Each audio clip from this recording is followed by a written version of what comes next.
read the tail end or any few words that you like. You must really grasp what the question wanted. Okay? Most of the answers that we've done in question 1 to 7 will explain, prove, indicate assumptions. Whether you have challenge assumptions, see the world, it really depends. But for this topic, challenge assumptions, see the world is very minimum. Okay? You could see for all the wrong approaches that I have stated, they were clearly merely stating the equation and tell us the slope or the intercept says so. So you should never use this approach. Alright? Using the vertical intercept and the slope is just for you to double check what might possibly happen to the curve. It is not the answer to the question. So you should avoid doing that. Okay? Then you could see, whenever we are discussing the curves, you always have a choice of mathematical or graphical. So pick the best approach and not the convenient approach. Okay? So there will be one question on money market and maximum 2 questions on ISLM. So that's why I need to highlight, you need to practice this topic. Okay? Now, students, alright, they like to do this topic, so they thought, oh, if I'm prepared to do this topic for exam, okay, I start doing all past year questions, which you should. But you must know, when you say you want to do past year questions, you don't just read the answers from the examiner. Sometimes you may have a different approach. Sometimes there are 2 to 3 approaches to the same question. Alright, so the key point is, as long as you have covered the key theories and concepts with your assumptions clearly stated, it is an acceptable answer. Alright, so don't just merely go through 10 years of past year question, alright, and after you do 10 years, 8 of them your answers were always wrong, and you keep thinking your concepts were, alright, inaccurate. You don't do that. Check your own concept, let your friend read the answer, it can be acceptable. Okay, so that's some things I need to mention about section A. So when you go through the tutorial, make sure, alright, you are clear about this. So this is how the tutorial solution looks like. Then of course I give you practice, I gave you wrong approach, and I gave you example, and where's the practice question? Okay. Okay, so the questions has practice question. So this is the question 4 that we just ended. Alright, it's a very popular exam question. They will turn the question inside out. But every year it's always the same. Increase in G, right, and T, or balance budget. They would like to use this kind of questions because they know students keep making the same mistakes on C1 T-bar. They keep missing out, discussing, crowding out, and therefore the analysis. So make sure you go back, you practice them. Okay, so now we want to move on to section B discussion. So let me give you the guideline. So this is what you get from my Google Drive. Alright, so for section B, okay, every year the question is almost the same. Okay, alright, especially part A and part B. Every year it's the same, which is focusing on finding equilibrium income and interest rate using ISLM model. Okay, alright, so part A is usually find IS, find LM, solve for income and interest rate. Part B is to shift one of the curves, recalculate. And therefore, you must be competent to derive the ISLM functions. Okay, and later on when we do question 1 and 2, you will see. Alright, the question just asks for an answer, but it's always good to draw ISLM in case you make calculation error. The answer should be 900, but you got 880. But you will not get a 0. By drawing the diagram, you show the examiner you are actually clear, just like you might be mathematically weaker, that's all. Okay, then remember, again, if you are doing all the past year question, please practice without calculator. You are not allowed to use calculator. So don't do it at home by happily punching your handphone or calculator. Okay, and if time is running out, you can leave your answers as fractions like 6/7. It's okay one, because examiner is not giving mark for the answer. He's giving you marks for the approach. Okay, but if you are converting to decimal point, alright, it's usually 1 decimal point is sufficient. So remember, it is okay to leave as fractions. Okay, now what is the focus of examiner for section B? okay, if you have tried out the two questions, and if you try out all the past year questions, they were the same. It's always fiscal policy. Once in a while, it's monetary policy. But I would say 80 to 90% of Section B question, Part B and Part C, is fiscal policy. Alright, so in this case, if the question was on changing G, especially when G rises or G change, focus, like what we saw in question 4, will always be crowding out effect. Alright, it's always a package. So the moment in question B, you realize G increase, you know the answer will ask you investment interest rate. And usually part C will be policy mix, how you minimize crowding out. So no matter how difficult the question is, they never steer away from the focus. Okay? And if the question is on taxes, just like the one you saw a while ago in question 4 and 7, the focus is on C1 because lump sum tax don't affect the economy directly. It affects the consumption through the size of C1, and C1 is less than 1. So if you know the focus, right, no matter how the question is being changed or twisted, you know the answers will play around this perimeter. Okay, so this is a topic that you will always see one question in the exam, right? So the main pitfall is poor time management. Students say, oh, I know this topic will come up and I want to score 20 marks. So I took 1 hour to finish. But you actually didn't score 20, you actually only get 10 because you overutilize the time. So the main pitfall is students tend to spend too much time, which you shouldn't. So you have to plan your timing. The moment is 35 minutes, you have to give up. No matter where you are. Even you are at the verge to get the 20th mark, you have to give up. Alright, okay? So in this case, tell yourself, to get A's for macro is 70 marks, not 100 marks, not 80. To get 70 marks means section B question, you should score for an average 15 to 16. You can afford to miss 4 marks for part C. So in other words, you don't have to finish the question, alright? But you must at least do half of part C. So to score a minimum of 15, you must aim to score full marks for part A and B, which is usually 12 marks, and another 3 to 4 marks for part C. Alright? So you must be well geared and well, prepared for what is in front of you. So students will all tell me in the exam, they all are doing this topic. They practice 10-year question, they go and practice other university question. I think that's good for you. But you must know it must be within 35 minutes, alright, and it must with a score in mind.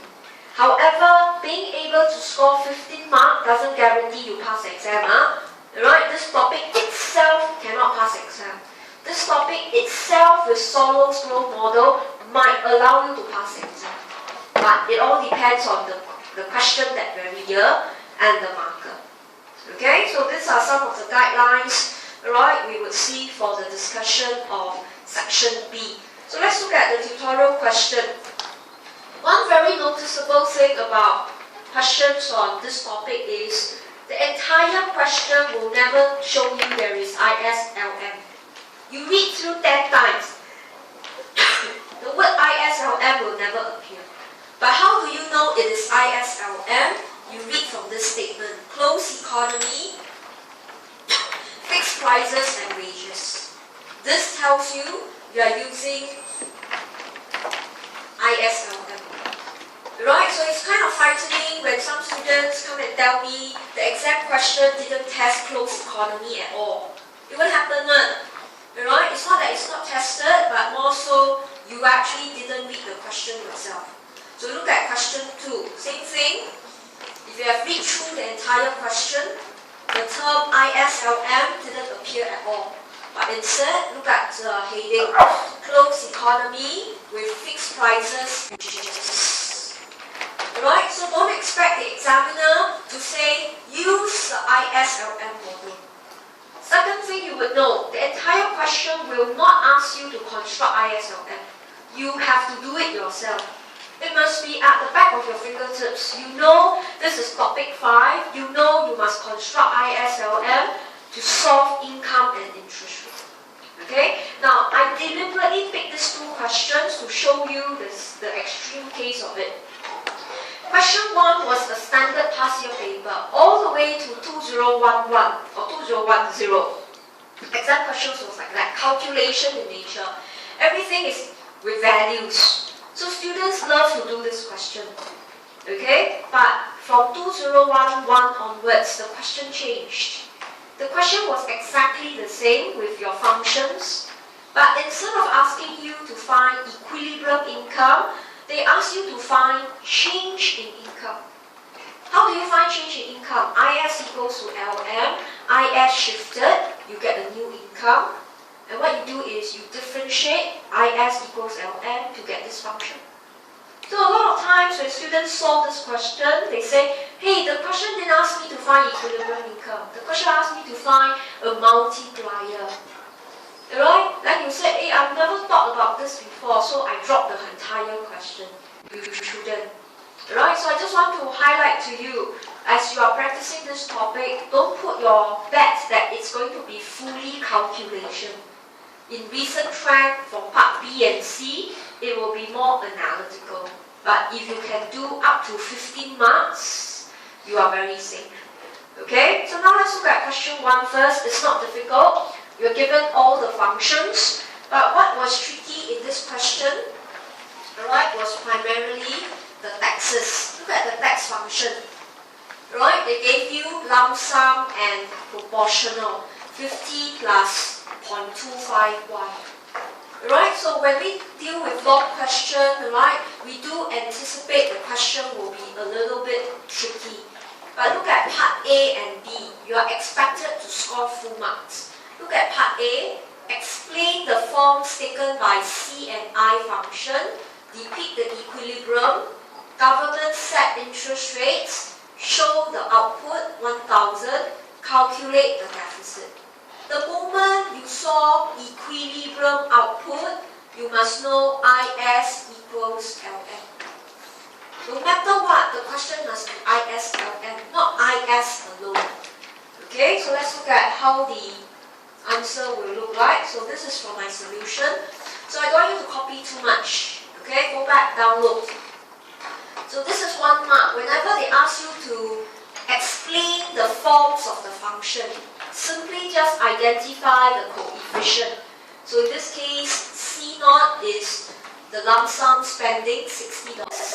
C1, 0.8. Investment, I bar is 100. B1 is 0. So it is quite common to assume B1 is 0, be it in section A or section B. Right? Especially section D, they love to give B1 to be 0. Okay? Then in this case, B2 is a it's a 10 and not a minus 10. So this portion itself is actually 1 mark. Nothing high level. You don't need to explain the Keynes and the investment function for Keynes at all. You just state the coefficient. Right? So the question says government set interest rate at 4. So in other words, interest rate is fixed. And this interest rate, right, is equals to nominal and real because there is no inflation. So when the question says government fixed interest rate at 4, it's equivalent to say that at all income level, no matter whether your income is 0 or all the way to the extreme, it was fixed at 4. So you know LM is a horizontal function, I equals to 4. Okay, then of course you need the IS. So you use your C plus I plus G with AE, you solve for your IS function. Okay, so in this case the IS has an intercept 44, slope of 0.04. So how do you find equilibrium income? So this is what I meant. It's good to draw the functions so that you are clear what are the 2 equations you are solving. So you solve IS equals LM, income is 1000. So look at part A. Right? Even if you didn't study, right, the details and the theories well, you still can solve this because they gave you the answer as 1000. So for example, your answer came out to be 800. Then you know something must have gone wrong with your IS. And what do you check? You always make mistake with your taxes because you forgot C1. So it's literally a giveaway. Alright, so when examiners are so kind to you, you better make good use of it. Okay, so income is 1,000. Then the question says must find the deficits. They gave you even the function g minus t. So you must find the taxes because the tax is 50 plus 0.25. So you substitute the income inside, the deficit is 20. So this value is not reflected in the diagram. The ISLM diagram can only see interest rate and income. The deficit of 20 is through deduction. That is 6 marks. And I'm very sure you finish it within 2-3 minutes. Very fast. Alright, so that's why don't give up on the question at all. You must score in part A and B with the shortest time possible. Okay, then part B, they say now suppose government raised interest rate to 8. In other words, you know the LM curve has shifted up. Okay, then you use the same IS function. Okay, could you see? Alright, I draw another time. So drawing is useful because it helps you to depict where you are solving. So now you have a new LM, I equals to 8. IS is exactly the same. So you equate the two, that's what you see here. Income Y prime is 900.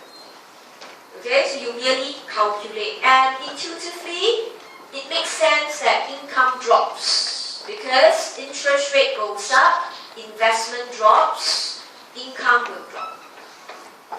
Right? Okay, so your analysis will always guide you in solving question. And you can see there was actually a movement along here. This portion is the drop in investment because as you can see it's a movement along like this.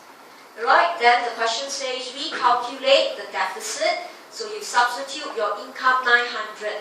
And it should make sense that if income drops, taxes will drop because you collect lesser proportional tax. So if your tax drop, your deficit will increase.